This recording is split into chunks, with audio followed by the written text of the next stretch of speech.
My name was Estella Holcomb. Today was my wedding day. The groom was Jameson Holland, the man I'd loved for 3 years.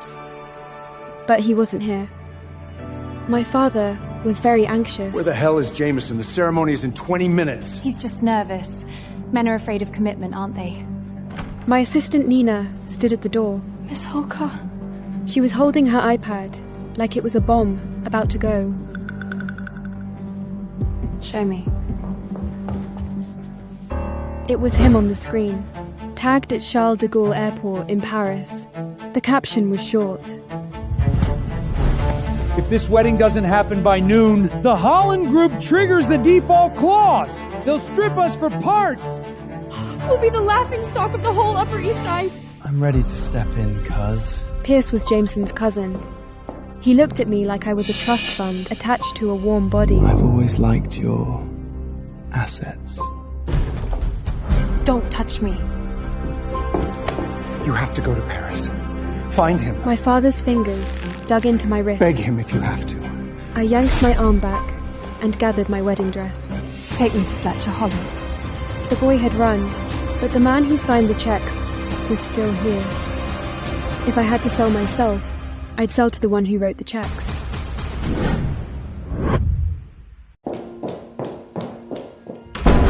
I stormed into the Holland family's private lounge.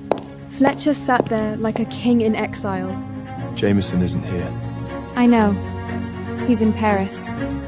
I slapped the photo down on the coffee table in front of him. He glanced at it. I'll have legal draft the annulment of the contracts. PR will handle the fallout.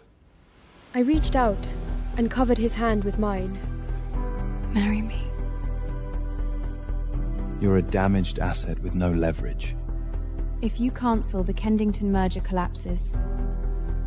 Holland's stock drops at least 8% on Monday. The board is already shaky on him. If he runs now, they'll push for Pierce. Pierce is an idiot.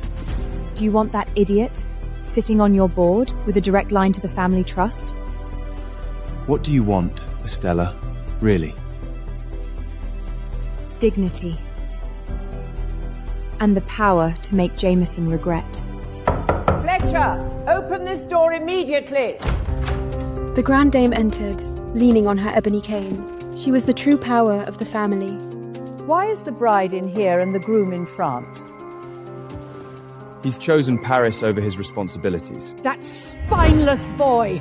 He's a disgrace to the name! If we cancel, tomorrow's headline won't be about illness. It'll be Holland here flees responsibility. That confirms every rumor about the family's instability. But if the wedding proceeds, if the groom just changes, the narrative shifts. A true union of equals. And who would be the new groom? Me. Get the judge. Have him amend the license. Now.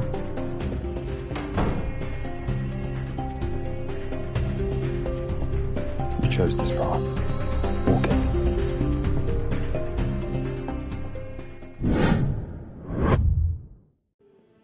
I walked into the ballroom on Fletcher's arm. 500 faces turned at once. The entire Upper East Side stared at a bride who was supposed to have no groom. That's not Jameson. Is that his father? Fletcher Holland, do you take this woman to be your lawfully wedded wife? He looked at me like he was signing a contract that would never be challenged. I do. Estella Holcomb, do you take this man to be your lawfully wedded husband? I do. The rings? Jameson had the rings. He'd taken them to Paris. Fletcher didn't hesitate. He pulled off his own ring, a heavy platinum band stamped with the Holland crest. He didn't try to force it onto my ring finger. Instead, he shoved the ice-cold metal onto my thumb. I now pronounce you Mr. and Mrs. Holland. Fletcher leaned down. He didn't aim for my lips. He kissed my forehead. The show begins. Don't tremble. I spotted her in the front row. Addison Warner, Jameson's mother. Her face was twisted into pure hatred. I caught her eye. I smiled. We marched back down that white runner. Fletcher's stride never faltered. Behind us, the wreckage of the old Estella. In my place, Mrs. Fletcher Holland.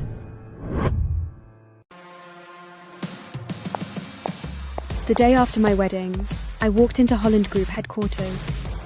Mrs. Holland, Mr. Holland is in a meeting. I know, I'll wait. I took the private elevator to the top floor and pushed open his office door.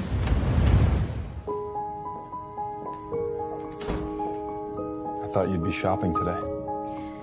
I have an errand first. I pulled a document from my Hermes bag and placed it on his desk. Appointment of proxy for the Jameson Holland Trust. You want control of his disbursements? I'm offering to take that burden off your hands. And you won't rubber stamp his lifestyle. I want to cut him off. I want him to feel it. I want him to starve. Addison will scream. Let her scream. She's not my problem. It's yours. Freeze him out. Pleasure doing business with you, darling. Mr. Howland, it's Jameson on the line from Paris. Be my guest. Hello, Jameson. Estella? What are you doing in Dad's office? I'm handling the family finances. Put my dad on. Fix the card, Estella. Stop playing games. The card's canceled, Jameson. I suggest you find a job. You can't do that. Dad, tell her she can't Fletcher do didn't this. say a word. Oh, and Jameson, don't call me Estella. Address me by my title. Every Sunday, the Holland family held brunch.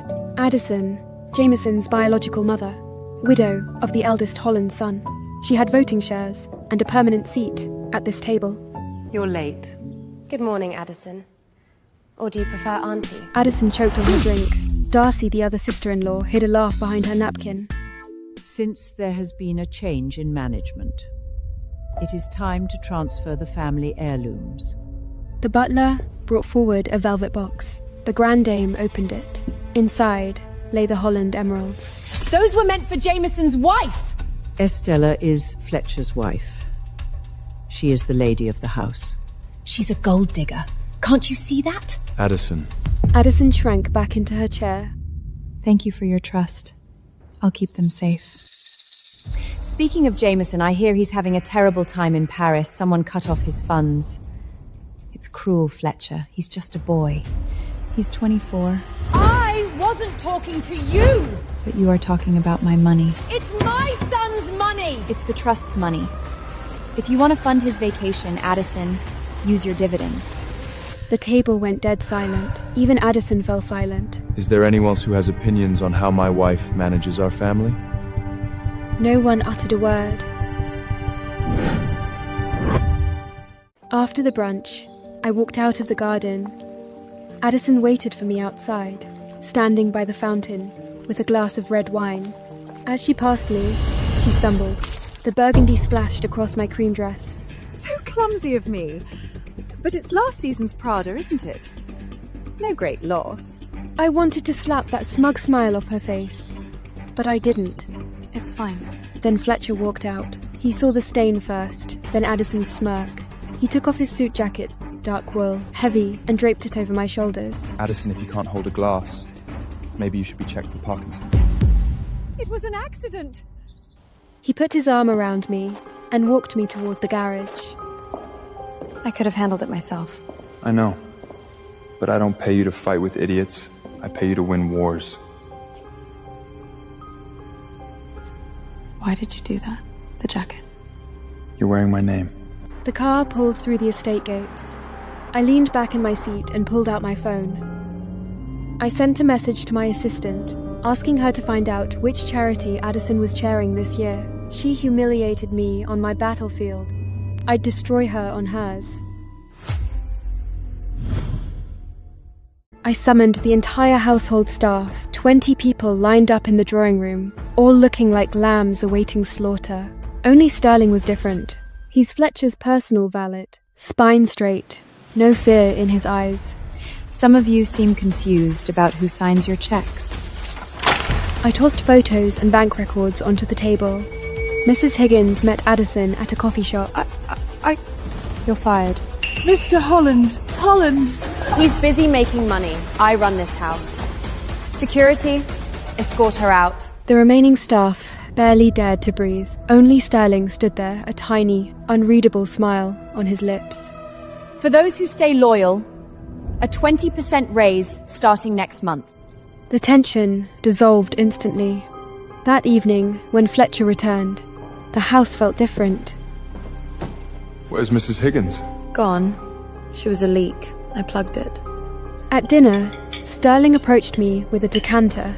I ordered the 2015 Pinot Noir.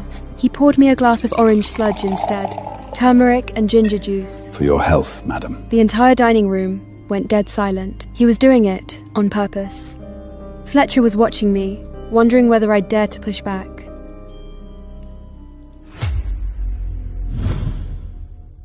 I stood up, picked up the glass, and walked the length of the table. My diet is not part of your jurisdiction. I flicked my wrist. The orange liquid splashed squarely onto Sterling's chest. Sir, surely you cannot condone this. You're dripping on the rug.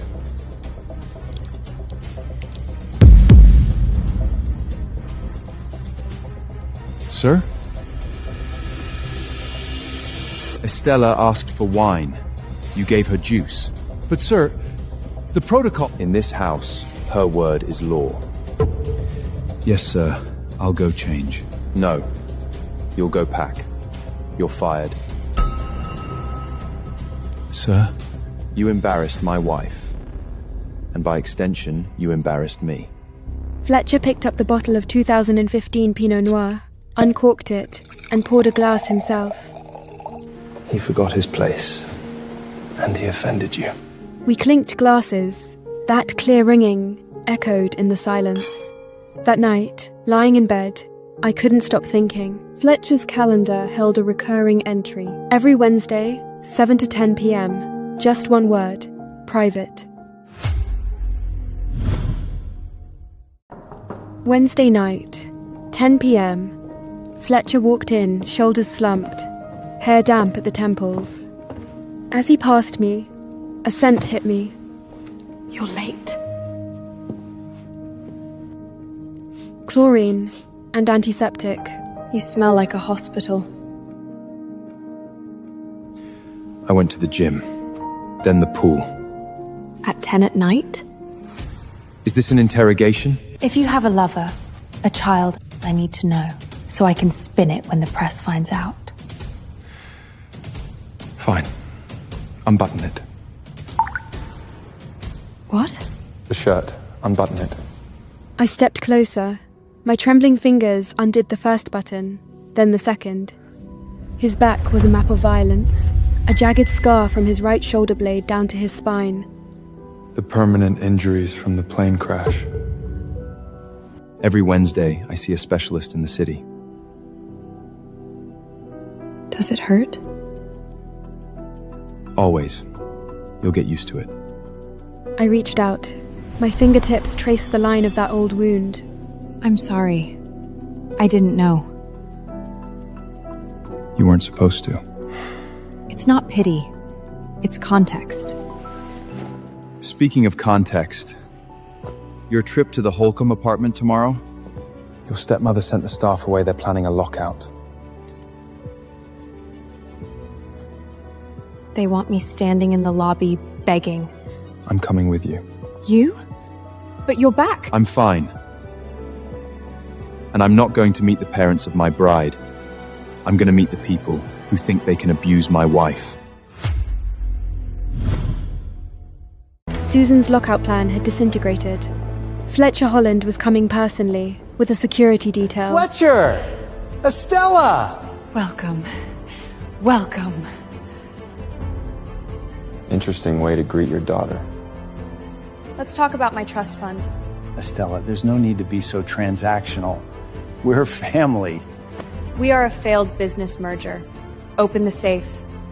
The documents, there are complications. Fletcher threw a document onto the coffee table. The forensic audit was crystal clear. Richard had drained my mother's trust 3 years ago. We borrowed it!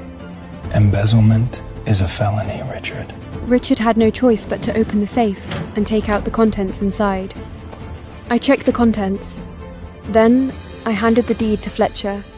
You handled the negotiation, you keep the house. I walked down the hallway to the last door.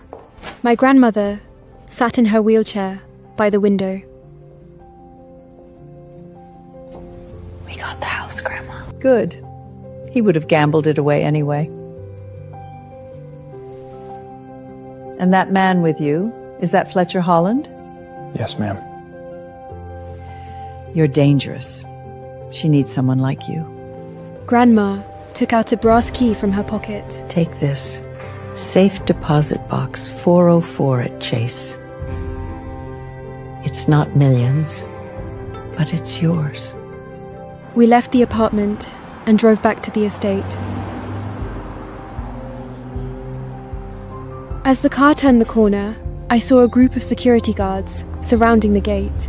In the middle of the crowd stood a figure, Jameson. Jameson stood at the estate gates, a duffel bag at his feet. He saw our car pass through. Our eyes met through the tinted window. You handle him tonight. I have a conference call. Fletcher walked up the stairs. I pushed open the heavy oak door to the library.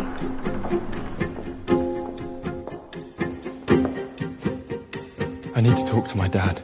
He delegated this to me. You? You think signing a marriage license makes you a real Holland? I raised my left hand, showing him the heavy platinum band with the family crest. He gave me everything, including you. That's sick. Your allowance, private jets, champagne showers, gambling debts. Unsustainable. It's my money! My trust! Subject to the trustees' approval, that's me now. If you want money, earn it. There's an opening in the Holland Group mailroom. Dad would never let you do this. Why wouldn't he? I'm his wife. I hate you. Get in line.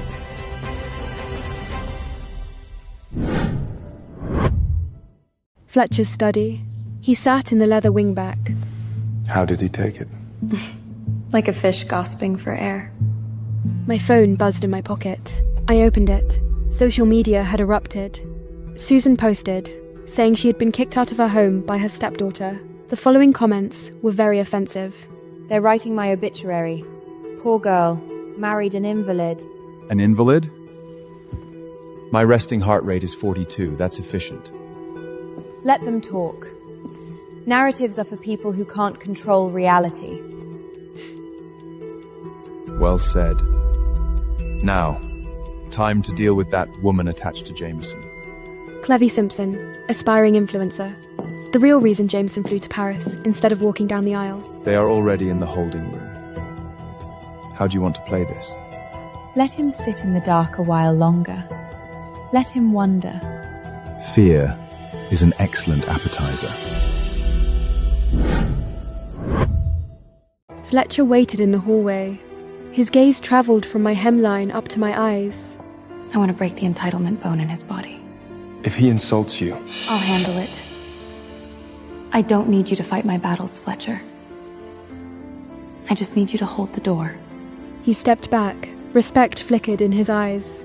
I walked toward the West Wing holding room. Inside, Jameson was pacing. Clevie, curled on the sofa, crying. I asked to see my father. You came to beg him to take you back, didn't you? We can have an arrangement, and you could stay. I walked to the single armchair in the center of the room and sat down. Your water, madam. Arthur, why are you calling her madam?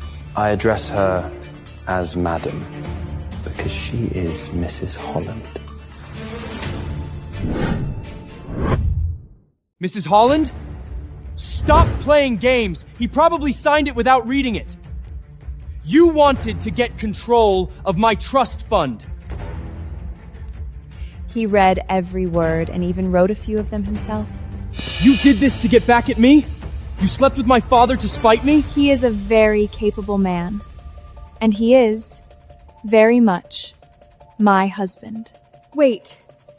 If you married his dad, that means you're his stepmother. You are not my stepmother! You're a fraud! Jameson lunged at me, his hand raised. Two guards were on him instantly, one twisting his arm, the other kicking out his knee.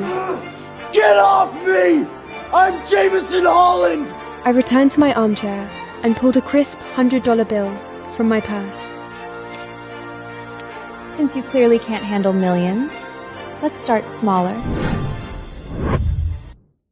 I let the bill drop. It fluttered through the air and landed on the carpet between Jameson's feet. Your allowance for the month, $100. Are you joking? If you don't, Arthur takes it back, and your balance is $0. Jameson! Don't you dare! Have some dignity!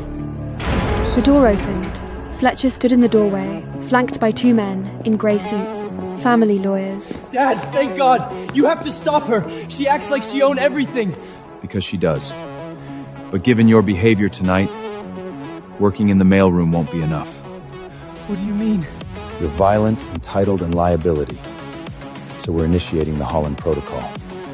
It involves hard labor and corporal correction. No, not the protocol. Dad, that's for criminals! Miller, the head of security, positioned Jameson at a padded leather bench. Jameson was shaking so hard his teeth chattered. Miller ordered him to strip his shirt and shoes. 1. Passport and ID confiscated. You don't leave the grounds. 2. You work. Manual labor. Start in the gardens. 3. Corporal correction for insubordination. Dad, please. This is barbaric. 10 strokes to reset the baseline. Miller took down the cane. Jameson bent over that bench, gripping the edges until his knuckles went white. Ah! No! Ah! Ah! Ah!